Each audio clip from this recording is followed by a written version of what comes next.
नमस्कार, मैं हूं संदीप चौधरी। राष्ट्रपति के अभिभाषण के धन्यवाद प्रस्ताव पर प्रधानमंत्री नरेंद्र मोदी ने आज लोकसभा में जवाब दिया और इस दौरान जहां मोदी ने अपनी सरकार की उपलब्धियां गिनाई और वहीं विपक्षियों पर चुन चुन कर जुबानी हमले भी किए। पिछले काफी दिनों से जमीन अधिग्रहण के मुद्दे पर घिरे मोदी ने आज मनरेगा को लेकर भी कांग्रेस पर खूब तंज कसे।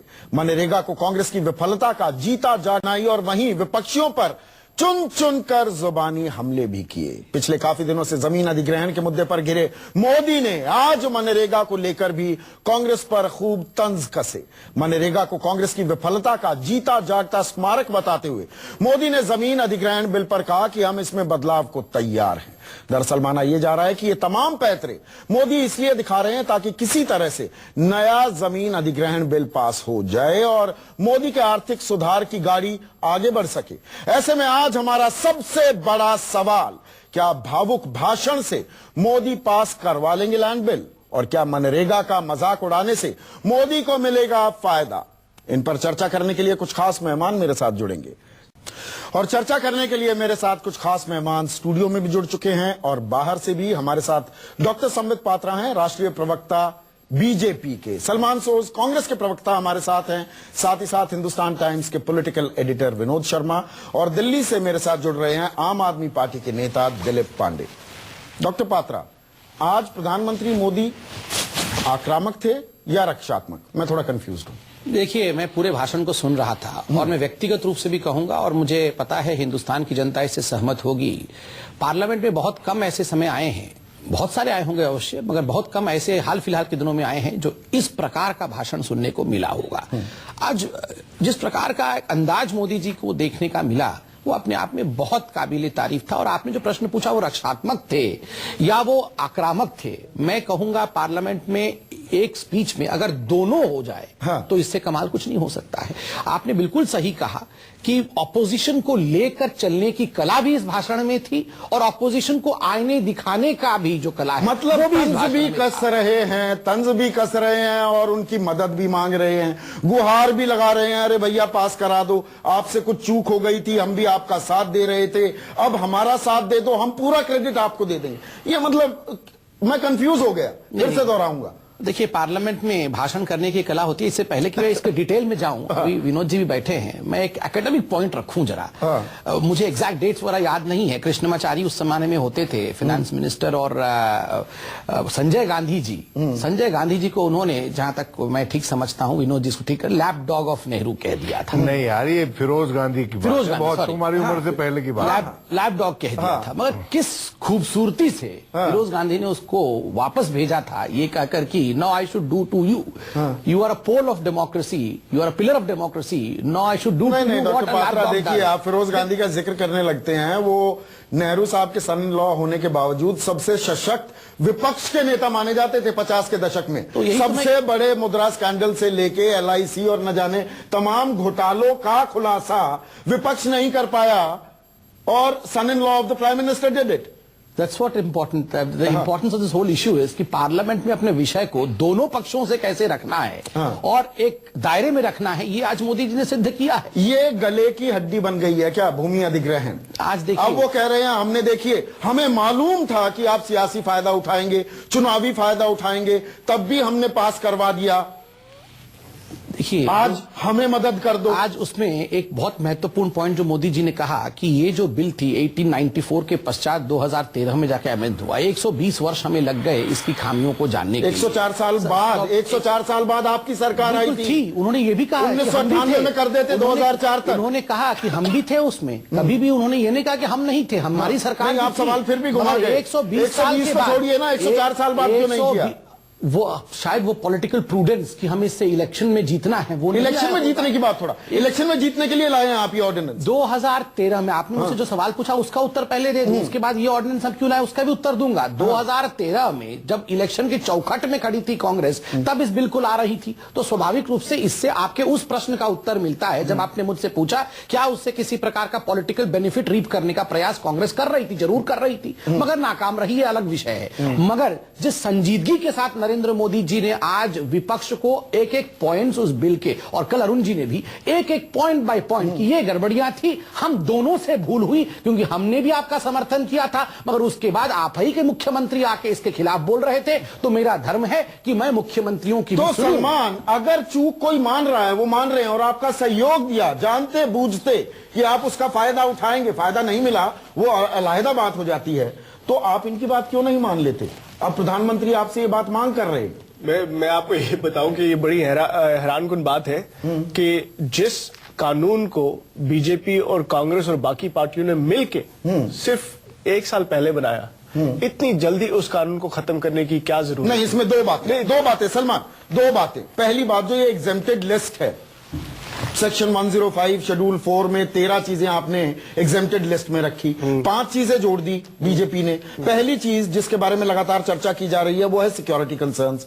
सिक्योरिटी इंस्टॉलेशंस लगानी है, आपको न्यूक्लियर रिएक्टर प्लांट लगाना है, कहीं एयरबेस बनाना है। अब उसके लिए 70% लोगों की रायशुमारी करो, सोशल इंपैक्ट ऑडिट करो, राइट टू फूड को भी साथ में लगा दो, वो कैसे हो पाएगा? देखिए, चाहे आप जमीन विदाउट कंसेंट ले या विद कंसेंट ले, जो ये कह रहे थे कि आप पाकिस्तान को बता देंगे क्या, आपको किसी ना किसी तरह से तो जमीन को एक्वायर करना है कि नहीं करना है? एग्जेम्प्टेड लिस्ट में ले आइए ना, वही तो कर रहे हैं। सुनिए बात, इन्होंने तो सब कुछ खत्म कर दिया ना, इन्होंने कंसेंट खत्म कर दिया, इन्होंने सोशल नहीं, देखिए घुमाइए सीधा, मुझे ये बताइए, जो हमारे सुरक्षा कंसर्न्स हैं उसको लेकर अगर वो पोर्शन एग्जेम्प्टेड लिस्ट में आ जाए तो क्या दिक्कत है? अगर आप देखेंगे कि इन्होंने तो कुछ बाकी रखा ही नहीं ना, सब चीजें हैं इसमें। नहीं, सिक्योरिटी भी है, इंफ्रास्ट्रक्चर भी है। 5 चीजों में से पहली चीज पूछ रहा हूं सलमान। मैं ये बताऊंगा आपको कि अगर हिंदुस्तान के लोग जो हैं उनको नेशनल सिक्योरिटी का पूरी तरह से पता है, उनसे आप जमीन मांगे, वो जमीन खुशी दे देंगे।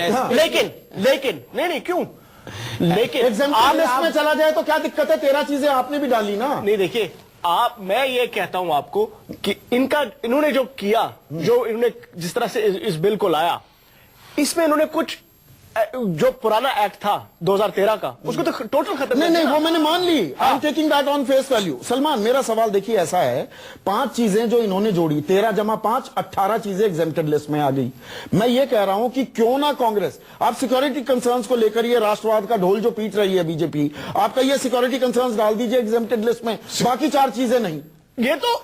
इसके लिए तैयार है क्या? नहीं, टोटल डिस्कशन होना चाहिए, टोटल। अगर आपको डिस्कशन करना है, पहले यह बताइए कि आपकी नीयत इतनी खराब क्यों थी? प्रधानमंत्री ट्वीट करने को तैयार है, प्रधानमंत्री ट्वीट करने को तैयार है। क्या आप एक चीज पर, एक लिस्ट, एक आइटम पर उसे एग्जेम्प्टेड लिस्ट में लाने को तैयार हैं? हम भारत के लिए कुछ भी करने के लिए तैयार हैं। लेकिन एक बात, इनकी नीयत देखिए क्या है। जब आपको ऑर्डिनेंस करना होता है, आप पहले पार्लियामेंट में बिल लेते हैं, फिर टाइम लगता है, डिस्कशन होता है, फिर आप ऑर्डिनेंस करते हैं। इन्होंने क्या किया? फेयर कंप्लाई है, पहले से तैयार कर। आप क्यों किया? इतनी जल्दबाजी क्यों डॉक्टर साहब, इतनी जल्दबाजी क्यों नहीं लाए पहले? जी, आपने तो बिल्कुल वाकई विषय ठीक रखा कि 13 को एग्जेम्प्ट करना था, और आप वो लास्ट डेट भी जरूर जानते होंगे कि 31 जनवरी 2014 वो लास्ट डेट था जब से पहले एग्जेम्पशन नहीं करते तो एग्जेम्प्ट नहीं हो पाते।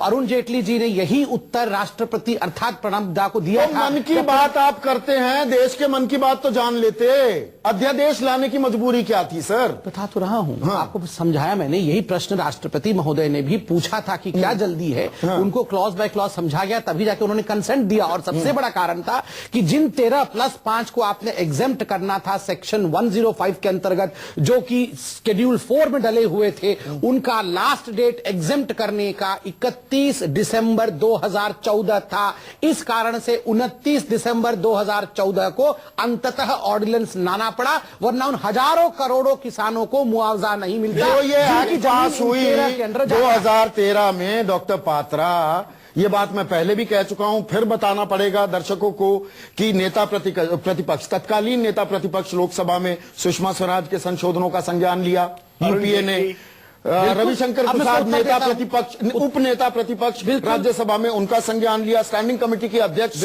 मौजूदा अब स्पीकर सुमित्रा महाजन थी। अरे आप इनसे तो पूछ लेते। आप एक बार पॉइंट बाय पॉइंट एक और बात इस पे, इसके बाद ये अब किसी तरह से कोई डिस्कशन हुआ, कहते हैं अब चीफ मिनिस्टर के साथ डिस्कशन हुआ, एक डिस्कशन पे ये सब कुछ चेंज करने के लिए तैयार है। लेकिन ये बताइए जो इतने सालों की कंसल्टेशन थी उसको वो एक मीटिंग में रद्द कर देंगे। अब ये कहते हैं भाई कांग्रेस के चीफ मिनिस्टर ने कुछ बोल दिया, हमें क्या पता किसने क्या पॉइंट पे रिबट करता हूं। बिल्कुल सही कि हमारे लोगों ने भी साथ दिया, तभी जाके ये बिल निर्विरोध पास हुआ था 2013 में। अब क्यों उसके बाद हमने इसके ऊपर ऑर्डिनेंस लाया? नंबर 1, मैं आपको कहूं, आपको मैं चिट्ठी भी सबमिट करना। अब तो आंकड़ों की दादागिरी कर रहे हैं ना। नहीं, दादागिरी नहीं कर रहे हैं। और क्या? अच्छा ही सुन तो लीजिए सर, सुन लीजिए। संसदीय कार्य मंत्री ने कल क्या कहा? तो बोलते हैं कि हम बात नहीं कर सकते क्योंकि हमारे सिर्फ 44 है, हमारे 44 आप बात नहीं कर सकते। देखिए आप लोग पूछ रहे हैं, मैं अकेला आदमी हूं जो पूरे सभी को जवाब देना है। वो तो मैं भी देता था, नहीं बोल रहे हैं। सुन तो लीजिए सर, सुन लीजिए। संसदीय कार्य मंत्री ने कल क्या कहा? तो बोलते हैं कि हम बात नहीं कर सकते क्योंकि हमारे सिर्फ 44 है, हमारे 44 आप बात नहीं कर सकते। देखिए आप लोग पूछ रहे हैं, मैं अकेला आदमी हूं जो पूरे सभी को जवाब देना है। वो तो मैं भी देता था, नहीं बोल रहे हैं।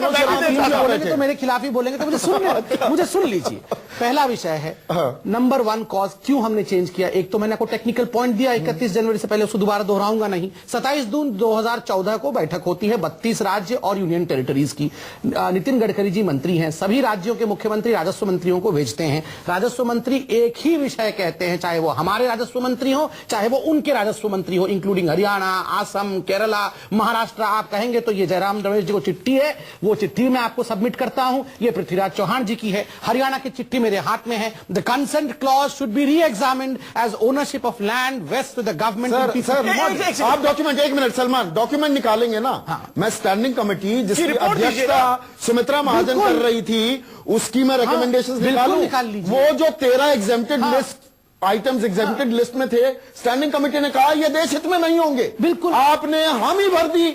आप ये मत बताइए मुझे, आप इन चीजों में मत सुन लीजिए, फंस जाएंगे सर। उत्तर सुन लीजिए। हाँ, उत्तर सुन लीजिए। हाँ, हो सकता है कि उस समय हमारी सारी बातें गलत हो। एक सेकंड सुनिए ना। मगर अगर 32 राज्यों के मुख्यमंत्री आके कुछ कहते हैं कि नहीं भाई साहब, अरे ये नहीं पूछ लेते, इनसे पूछा तो ये कौन है, ये मुख्यमंत्री इन्हीं के तो हैं और किसके हैं? सोनिया जी के कहने पर ही मुख्यमंत्री बने हैं। क्या इनके मुख्यमंत्री अलग कहते हैं जो सोनिया जी कहती हैं? वही तो कहेंगे सोनिया जी से कंसल्ट। विनोद, मैं क्योंकि पॉलिटिकल कमेंटेटर हैं, दोनों तरफ से बातें, दोनों फंसे हुए हैं, दोनों गलतियां मान रहे हैं, दोनों आरोप भी लगा रहे हैं, दोनों दूध से धुले भी बता रहे हैं अपने आप को। देखिए कमाल का खेल हो रहा है। सबसे पहले तो एक बात कहना चाहता हूं कि बात शुरू हुई थी कि प्राइम मिनिस्टर की रिप्लाई से। हाँ। मैंने बहुत से भाषण सुने हैं इस पार्लियामेंट में और मैं समझता हूं कि ये कोई हिस्टोरिक भाषण नहीं था। अपॉर्चुनिटी थी प्राइम मिनिस्टर के पास और वो सवालों का जवाब देते, लेकिन उनका भाषण कुछ ऐसा लगा जैसे वो मोशन पे बात कर रहे हो, जैसे he is opening the BJP debate. मतलब अनुराग ठाकुर की जगह ये बोल रहे हैं। मैं समझता हूं कि प्रधानमंत्री को इस ओकेशन पे जनरॉसिटी और स्टेट्समैनशिप दिखानी चाहिए थी। मैं समझता हूं कि मनरेगा, जिसको कहते हैं कि नमूना है कांग्रेस की नाकामयाबी का, और कुछ हद तक शायद वो सही है, 20-25% वो बात सही है। बहुत से लूप होल्स हैं उसके इम्प्लीमेंटेशन में, लेकिन अगर वो मनरेगा रख रहे हैं बावजूद इसके कि it's a big drain on the national exchequer, तो क्या वो राष्ट्रहित की बात है? नहीं, वो कह रहे हैं कि मैंने लूप होल्स प्लग कर दिए। नहीं, मैं लूप होल्स नहीं प्लग किए, कहते मैं रखूंगा ऐसे ही। नहीं, देखिए एक पोर्शन है भाई, मैं पूरी स्पीड, मैं तो अपने कान से सुन के आया हूं ना। उन्होंने कहा कि अगर इसमें कुछ बाद में हमको कुछ रिपेयर करना होगा हम करेंगे। वही तो आप समझे कि नहीं? वरना जो गड्ढे खुदे हुए हैं वो नुमाइश के तौर पर हम ढिंडोरा पीटते रहेंगे, बताते रहेंगे जनता को। एक दूसरा, उन्होंने दिल्ली के संदर्भ में कहा कि आप कहते हैं कि हम दिल्ली में हार गए। उसके बाद क्या हुआ? असम में क्या हुआ? हम वहां जीत गए, वो लोकल बॉडीज के इलेक्शन के। राजस्थान में जीत गए, मध्य प्रदेश में जीत गए, पंजाब में ही जीत गए कल। मैं समझता हूं कि प्रधानमंत्री को इसकी जगह, हालांकि वो उनका विवेक कि वो क्या कहना चाहते हैं, ये कहना चाहिए थी कि हार जीत तो लड़ाई में होती है, ये सियासी लड़ाई है। मैं वही सवाल समझे कि नहीं? और अगर दिल्ली के लोगों ने हमें मैंडेट नहीं दिया है तो, और आम आदमी पार्टी को दिया है, हम आम आदमी पार्टी के हर सही कदम का समर्थन करेंगे, क्योंकि वो भी जनता की सरकार है। नहीं, मेरा मूल सवाल अभी स्टेटस है। दरअसल क्या आज बड़े लैंड लॉ की बात, अब लैंड लॉ पे कहा ना कि ओपनिंग देखिए, लैंड लॉ पे दोनों सरकारों ने, दोनों पार्टियों ने पॉलिटिकल एक्सपीडियंसी का नमूना पेश किया। कांग्रेस पार्टी इलेक्शन जीतने के लिए लाना चाहती थी, भारतीय जनता पार्टी उसका विरोध इस नहीं कर रही थी क्योंकि वो भी इलेक्शन जीतना चाहती थी, वो एक हिस्सेदारी चाहती थी इसमें कि भाई ये जो बिल है ये हमारी एफर्ट्स के बिना, हमारी सपोर्ट के बिना नहीं लाया जा सकता था। हाँ। वो भी उसमें क्रेडिट लेने की कोशिश कर रहे थे। हाँ। अंततोगत्वा जो बिल पास हुआ है हाँ। उसके खिलाफ कुछ पॉइंट्स बीजेपी के पुख्ता हैं। हाँ। और जो बीजेपी ने किया उसके खिलाफ कुछ पॉइंट्स कांग्रेस हाँ, और अदर विपक्षी दलों के भी पुख्ता हैं। हाँ। इस पे ये बिल जो है ये रीनेगोशिएट होना पड़ेगा। अगर ये रीनेगोशिएट नहीं होगा जी तो इस पे बीजेपी को नुकसान होने की संभावना है। इसीलिए मैं लगातार कह रहा हूं, पिछले कुछ दिनों से मैं लगातार कह रहा हूं अरुण जेटली कल कि समझा रहे बिल्कुल थे वो राजनीतिक डिस्कोर्स में कहीं खो जाएंगे। जी, ये गले की हड्डी बन गया है एनडीए के लिए, ये गले की हड्डी बन गया है। दिलीप पांडे, मुझे ये बताइए, मैं फिर से, अभी मेरी सुई अटकी हुई है कि प्रधानमंत्री आज आक्रामक थे क्या? विनोद शर्मा कह रहे हैं वो ऐसा लगा वो अभी भाषण का धन्यवाद देने के बजाय ओपनिंग कमेंट्स कर रहे हो, इस तरह से दिखे। दरअसल ये गले की हड्डी इसलिए भी बन गया है कि आज आर्थिक सर्वेक्षण आया है कि आज से भी ऊपर हमारा सकल घरेलू उत्पाद की विकास दर पहुंच जाएगी, डबल डिजिट आंकड़ा भी हम छू सकते हैं। उसके लिए सबसे ज्यादा जरूरी इस बिल का पास होना है। दरअसल ये जी का जंजाल बन गया है। तो प्रधानमंत्री जो 4 दिन पहले तक ये कह रहे थे इस पर हम झुकेंगे नहीं, संबित पात्रा तमाम लोगों को बुलाकर ताकीद किया गया, डटे रहो मैदान में, आज वो कह रहे हैं कि मैं ट्वीट करने को भी तैयार हूं और पूरा क्रेडिट कांग्रेस को देने को तैयार हूं। देखिए, मैंने भी भाषण सुना प्रधानमंत्री जी का, और 2 महत्वपूर्ण चीजें निकल के आई इस भाषण से। एक तो ये कि पता नहीं क्यों ऐसा होना नहीं चाहिए था, और मैं सहमत हूं शर्मा जी की बात से कि उनको एज अ स्टेट्समैन सामने आना चाहिए था। वो एक पॉलिटिकल नेगोशिएटर के रूप में सामने आए, और जब उन्होंने मनरेगा की बात की, पूरा देश जो है मनरेगा की असफलता से अच्छी तरह से वंचित है। आप इस देश में चलाई गई एक असफल योजना के सामने एक गलत बिल को पेश करके और उसे पास करवाने की कवायद करते हुए नजर आ रहे थे मोदी जी, जो ऐसा लग रहा था कि जैसे उनके पास अब इस बिल को डिफेंड करने के लिए कुछ बचा नहीं है। अब एक ऐसी मनरेगा योजना बची हुई है जो इस देश में कोई भी लॉन्गिट्यूडिनल इंपैक्ट क्रिएट करने में असफल रही, किसी भी तरह के रूरल एरियाज में एसेट क्रिएट करने में असफल रही, पूरी तरह से विफल होने के बाद आखिरी में उसका उपयोग मोदी जी को इतना ही समझ में आया कि इसके बदले में मैं लैंड एक्विजिशन बिल को नेगोशिएट कर पाऊंगा, उसका हवाला देके इसे पास कराने के लिए अपनी जगह बना पाऊंगा। पूरी तरह से ये पूरा का पूरा उनके भाषण का हिस्सा जो है असफल रहा मेरे लिहाज से। मेरा मानना है कि वो नेगोशिएट करने में असफल रहे। एक चर्चा कर रहे हैं क्या भूमि अधिग्रहण अध्यादेश दरअसल मोदी सरकार की गले की हड्डी बन गया है। आज जो भाषण दिया है लोकसभा में प्रधानमंत्री मोदी ने, वहां आक्रामक भी दिखे और कहीं ना कहीं रक्षात्मक भी, क्योंकि किसी भी कीमत पर एक बात साफ है, यह कहने में मुझे कतई कोई गुरेज भी नहीं है कि प्रधानमंत्री मोदी किसी भी कीमत पर यह बिल पास करवाना चाहते हैं, क्योंकि यह बिल दरअसल धुरी बन गया है उन आर्थिक सुधारों की जो मोदी सरकार लाना चाहती है। आर्थिक सर्वेक्षण में 8% से ऊपर का आंकड़ा आ गया है FY16 के लिए विकास दर का। डबल डिजिट आंकड़ों की भी बात की जा रही है। उसके लिए इस अध्यादेश को कानून में तब्दील करना बहुत जरूरी है। लेकिन मदद मांग रहे हैं अब दूसरा सवाल, जो मनरेगा का। मैंने पूरा बयान भी कि गड्ढे खोदने का अब 60 साल बाद आपको याद आता है, ये तो जीता जागता आपकी विफलताओं का स्मारक है और मैं इसे नहीं हटाऊंगा। अगर इतनी बुरी स्कीम है तो उसे चला क्यों रहे हो भाई? 2 चीजें हैं। पहला, आपने 2 बार कहा कि ये जो बिल है लैंड एक्विजिशन बिल, ये जी का जंजाल बना हुआ है और किसी भी कीमत पे पास करना चाहिए। और उसका कारण भी आपने दिया कि आज जो सर्वे आया है, रिपोर्ट आया है, थैंक्स गिविंग स्पीच थी। नहीं, उसमें ये आया है, सारी बात भूमि अधिग्रहण की हुई। मैं बोल लूं हाँ कि 8 से 10% अगर ग्रोथ को बढ़ाना है, कि दर पे ले जाना है, तो ये बिल बहुत अनिवार्य है जी। तो क्या बुरा है अगर इस बिल को, जो हिंदुस्तान को आगे लेने की मैं वही तो कह रहा हूं, तभी तो कह रहा हूं, उसको पास कराने के लिए अगर मोदी जी एक्स्ट्रा एफर्ट्स कर रहे हैं तो ये मोदी जी को तो मनरेगा का मखौल उड़ा कि दर पे ले जाना है, तो ये बिल बहुत अनिवार्य है जी। तो क्या बुरा है अगर इस बिल को, जो हिंदुस्तान को आगे लेने की मैं वही तो कह रहा हूं, तभी तो कह रहा हूं, उसको पास कराने के लिए अगर मोदी जी एक्स्ट्रा एफर्ट्स कर रहे हैं तो ये मोदी जी को तो मनरेगा का मखौल उड़ा रहे हैं उस स्कीम को जिसको आप हटाने को तैयार नहीं। मनरेगा पर तो मैं आ रहा हूं, मगर आप मुझे ये बताइए, अगर इसी से ग्रोथ होगा इस बिल से, तो मोदी जी को तो थैंक्स। आपको लगता है इसी से होगा? मगर आपने अभी 3 बार कहा। हाँ, आपने भी 3 बार कहा। वही तो मोदी सरकार को ये लगता है ग्रोथ है, होगा नहीं। ये प्रोजेक्शंस है ना, प्रोजेक्शंस किस आधार पर है? कहाँ लिखा? उसके लिए आपको ये प्रोजेक्शंस है। FY16 का कोई आंकड़ा थोड़ा आ गया। FY6 आंकड़ा नहीं आया है, आपने उसके अंदर से प्रोजेक्शन देख लिया, अर्थात आपको भी लगता है ना। अरे सर, FY16 की प्रोजेक्शन दे रहे हैं ना। कांग्रेस से चिंता करनी चाहिए कि वो ग्रोथ को रोक क्यों रही है। और जहां तक मनरेगा का सवाल है, सलमान 1 मिनट, अभी मैं आ रहा हूं मनरेगा का सवाल। मनरेगा का भी करते हैं, लेकिन देखिए मैं बताऊं संबित को और बीजेपी को कि 120 साल से इस मुल्क में गरीबों की जमीनें कौड़ियों के दाम खरीदी गई। उन्होंने यहाँ के बड़े बड़े लोगों को, बड़े बड़े बिजनेसेस को सब्सिडाइज किया, उनको डोल दिया गरीबों ने, यहाँ के गरीबों ने, यहाँ के किसानों ने। आज आपको पता चला सब कुछ। हाँ, इसीलिए तो बड़ी सलमान देखिए, बात वही है, दोनों तरफ दिक्कत है। अब मैं ये कहने लगूं कि पी चिदम्बरम, तमाम आपके बड़े नेता ये कह रहे हैं कि कुछ ज्यादा ही इमोशनल हो गए, उछलने लगे जयराम रमेश, जल्दबाजी में इसको एक्ट बना दिया। देखिए आप ही के लोग कह रहे हैं, मैं नहीं कह रहा। नहीं, वो देखिए जल्दबाजी कैसी होगी जिसमें सालों साल लगे बनाने में इस एक्ट को।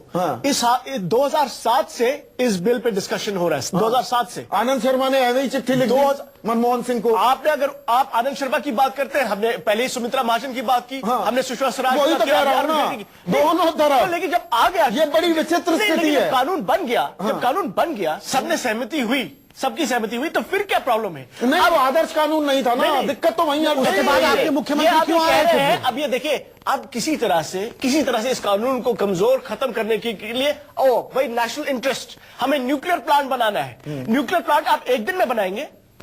आप अगर न्यूक्लियर प्लांट कहीं पे बनाएंगे, पूरी दुनिया को पता चल जाता है, 2 मिनट में पता चल जाता है। कैसे पता चल जाता है? नहीं, कैसे आप बताइए, अमेरिका का न्यूक्लियर प्लांट कहाँ है, बताइए मुझे। अरे मैं बताता हूँ, नेवाडा में, इतनी जगह, क्या कहते हैं, यूटा में। अच्छा, ये बेकार का अमेरिका बनी हुई है। आपको ये नहीं पता है कि अमेरिका ने अपना न्यूक्लियर बम रखा हुआ है। देखिए, इन्होंने पूछा, कमाल की बात है, आप ऐसे बचकानी बातें कह रहे हैं कि सबको पता है अमेरिका का न्यूक्लियर। पूछा कि न्यूक्लियर प्लांट कहाँ है अमेरिका के? मैं अमेरिका में 18 साल रहा हूँ। क्या, मैं तो बोल रहा हूँ अमेरिका के राष्ट्रपति को भी पता नहीं होगा पूरा कहाँ पे है। पूरा पता है। ये कौन सी गूगल कीजिए, गूगल GOO ना, ये GOGLE में आप जाइए और देखिए, ये आर्गुमेंट गलत है। ये आर्गुमेंट टोटली गलत है। यहाँ पर बस यही है कि हम तरक्की करेंगे। मतलब ये बोल रहे हैं पाकिस्तान को बता देना चाहिए कि दूसरे का घर बनाने इंस्टॉलेशन कहाँ लगाना चाहिए। ये बीजेपी का ये है कि एक का घर उजाड़ो, दूसरे का घर बनाओ। ये अब नहीं चलेगा, नहीं चलेगा। कोई कॉम्प्रोमाइज इसमें नहीं होगा, ये कानून रहेगा और ऐसा ही रहेगा जैसा। पर मैं अब मनरेगा का सवाल, जिसका मखौल उड़ाते हो और समर्थन चाहिए ना आपका, उनकी ही एक स्कीम का आप मखौल उड़ाते हैं डॉक्टर संबित पात्रा, और कहते हैं कि नहीं हम इसे चलाए भी रखेंगे। 2 चीजें हैं अभी। कमाल का लॉजिक है। नहीं, कमाल का नहीं, मैं समझा रहा हूं। देखिए, अभी दिलीप पांडे भी कह रहे थे नेगोशिएट करना चाहते हैं मनरेगा के साथ, लैंड एक्विजिशन बिल का। आप भी कह रहे हैं कि इनका साथ चाहिए, नेगोशिएट कर रहे हैं। हम नेगोशिएट बंद कर दो ना मनरेगा। सुनिए ना, ऐसे नहीं, आराम से देखिए। अरे बंद कर दीजिए, प्रधानमंत्री कह रहे हैं विफलताओं का जीता जागता स्मारक है। आपने मुझसे पूछा, मैं ही तो बोलूंगा, आप तो कोई नहीं बोलेगा ना। आप देखिए, हम तो नेगोशिएट करना चाहते हैं। डेमोक्रेसी में इस प्रकार से होना भी चाहिए कि बातचीत से सब कुछ। अगर हमें करना, क्या नेगोशिएशन है? हमें अगर बंद कर दीजिए। हमें अगर करना होता कि लैंड एक्विजिशन बिल इनके बगैर ही पास करना होता, लोकसभा में हो जाता, ज्वाइंट सेशन में हम राज्यसभा वहां भी कर देते, तो क्यों नहीं? हम चाहते हैं कि सबकी सहमति हो। अगर नहीं हुई तो वो तो कॉन्स्टिट्यूशनल प्रोसेस में जो होगा वो समय बताएगा। मैं कैसे करूं? हम तो प्रयास करेंगे कि इनके साथ बात करें। और आज मोदी जी ने खुद कहा है कि अगर एक और चीज है तो हम उस पर चिंता करेंगे। एक और चीज, आज ना मतलब कमाल के विरोधाभासी कमेंट्स मुझे सुनने को मिले। मनरेगा विफलताओं का गड्ढा है, जीता जागता स्मारक है, पर हम इसे चलाएंगे। दूसरा कि आपने चुनावी फायदे के लिए ये भूमि अधिग्रहण कानून बनाया, हम फिर भी आपके साथ गए, पर आप 44 पर सिमट गए।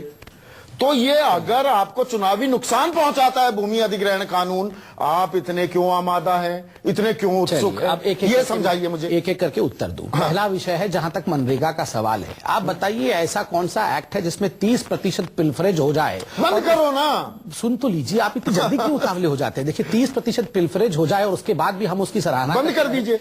बंद करने से अच्छा होगा पिलफ्रेज रोकना? ये आप मानते हैं कि नहीं कि जिसमें तो मतलब स्कीम गलत नहीं है, उसके कार्यान्वयन में गलती हो रही है। देखिए कौन सी स्कीम गलत हो सकती है? कोई भी गलत स्कीम क्या हिंदुस्तान में फ्लोट हो सकती है? कार्यान्वयन प्रधानमंत्री कह रहे हैं 7 साल बाद लोगों से गड्ढे खुदवा रहे हैं। इम्प्लीमेंटेशन में ही वो गड्ढे, ये क्या गरीबों का मजाक उड़ा रहे हैं? ना, हमने बात कि किया, गड्ढे खुदवा रहे हैं 7 साल बाद। पढ़ लीजिए हमारे मैनिफेस्टो में ड्यूरेबल। नहीं, मैं तो आज जो सुना प्रधानमंत्री के मुंह से जो सुना उसको दोहरा रहा हूं। प्रधानमंत्री ने शुरू से क्या कहा है कि हम चाहते हैं मनरेगा में ड्यूरेबल एसेट्स क्रिएट हो। आपके प्रधानमंत्री, मेरे प्रधानमंत्री, चलने वाला देश के प्रधानमंत्री कह रहे हैं कि आजादी के 60 साल बाद आप लोगों को गड्ढे खुदवाने के लिए भेज रहे हैं।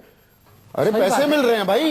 अरे ये कैसी बात आप बता रहे हैं? और क्या 60 साल गरीबों को, मतलब आप भी खुद उसमें फंस मेहनत का पैसा मिल रहा है। नहीं क्या आप स्कीम के कार्यान्वयन में गलती हो रही है। जी आप सुन लेंगे जितना आप मुझे लगता है मुझे थोड़ा बोलना चाहिए। हाँ बिल्कुल बोलना चाहिए ना। आप शांत रहेंगे तो ना।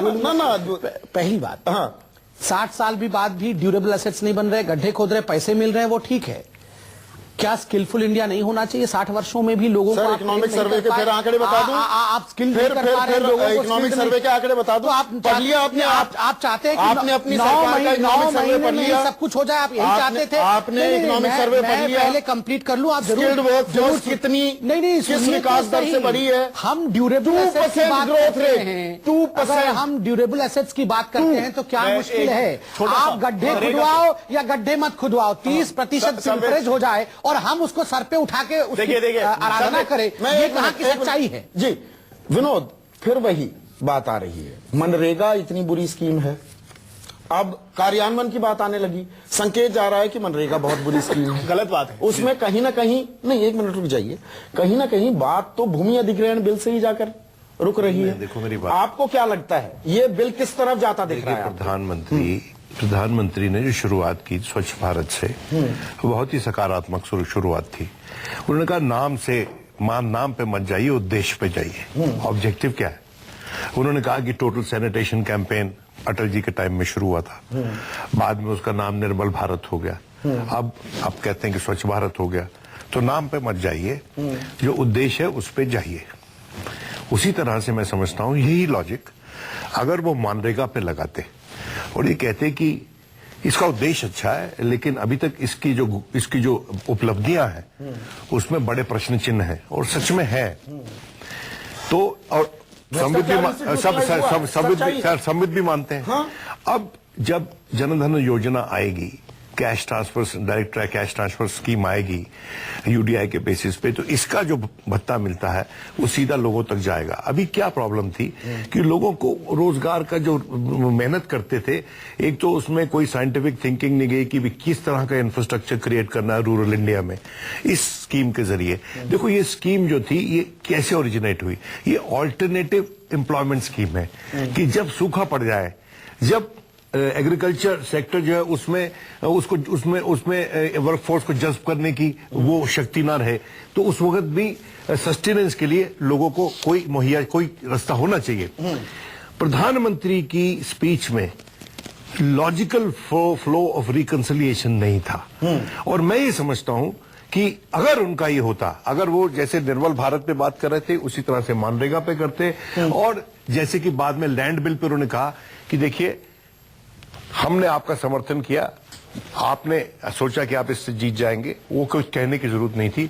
उन्होंने कहा कि अगर जो भी एंटी फार्मर प्रोविजन है इसके हम उसको बदलने को तैयार, डिस्कशन की बात नहीं की। वो कहते हैं हम उसको बदलेंगे, आप हमसे बात कीजिए उस पर। ये प्रधानमंत्री ने बोला कि जो भी उसके ऐसे प्रोविजंस हैं, अगर यही रनिंग थीम रहता उनकी स्पीच में तो बेहतर होता। तो मैं समझता हूं जी कि बात बन जाती, बात शायद अब भी बन जाए जी, लेकिन अब उसमें समय लगेगा। इसमें खलिश भी हुई क्या ये बात? क्योंकि मल्लिकार्जुन खड़गे दरअसल, और ये बात वेंकैया नायडू भी कह रहे थे कि 50 साल में मैंने नहीं देखा, जब एक बार प्रधानमंत्री ने बोल लिया, राष्ट्रपति का अभिभाषण था, थैंक्स गिविंग हो रही थी, तो उसके बाद आप कोई ऑब्जेक्शन, कोई पॉइंट उठाना चाहें तो ठीक है, उसका काउंटर एक और भाषण से मल्लिकार्जुन खड़गे करने की कोशिश कर रहे थे कि भाषण से पेट नहीं भरता, ये अच्छा भाषण देते हैं। खलिश भी दिखी क्या मनरेगा के बारे में जिन शब्दों का इस्तेमाल किया, उसको लेकर क्या कांग्रेस परेशान है? देखिए मैं इस बात से परेशान हूं कि जिस तरह से मनरेगा को टोटल बदनाम किया जा रहा है इस मुल्क में, ये बहुत गलत बात है। देखिए पर उसमें कमियां हैं, ये माना कमियां हैं, मैं मानता हूं, लेकिन वर्ल्ड बैंक जो कोई सोशलिस्ट ऑर्गेनाइजेशन तो नहीं है। वर्ल्ड बैंक का कहना है कि मनरेगा जो है दुनिया में is a stellar example of rural development. मैं नहीं कह रहा, वर्ल्ड बैंक कह रही। वर्ल्ड बैंक तो सोशलिस्ट ऑर्गेनाइजेशन नहीं है। नहीं यार, वर्ल्ड बैंक पर मैं अब उसी बात को भी सुनिए बात, सुनिए बात। अच्छा सुनिए बात। हाँ। मैं खुद गांव जाता था इलेक्शन कैंपेन, उससे पहले। आपको लगता है गड्ढे खोदते हैं? आप इतनी बेइज्जती इन लोगों की मत कीजिए। बंड बनते हैं, रूरल ड्रेनेज बनती है, वो मैं खुद उसके लिए काम करते हैं। हम क्या कहते हैं आप लोग? तो सिस्टम को ठीक करने पर शायद जोर देते। स्टूडियो में दिलीप बैठ पांडे, मत कीजिए। आप दिलीप गाँव जाइए, पांडे, देखिए क्या-क्या आखिरी लाइन जो थी मनरेगा के बारे में मैं फिर से दोहराना चाहूंगा। ये आपकी, एक सेकंड डॉक्टर पात्रा, ये आपकी विफलताओं का स्मारक है, तो तोड़ दीजिए और उस मैं बिल्डिंग गाजे बाजे के साथ इस स्मारक का ढोल पीटता रहूंगा। संदीप, एक बात- दरअसल गिरा दरअसल दीजिए ये इमारत को। आम आदमी के लिए एक कष्टदायक चीज नहीं, कह दी संदीप, क्या? एक बात कह दूं छोटी सी, आम आदमी के पास क्योंकि मुझे जाने ब्रेक भी- दें। हाँ, ये मुझे आम खत्म आदमी भी कमेंट कर लेंगे उस पर। हाँ।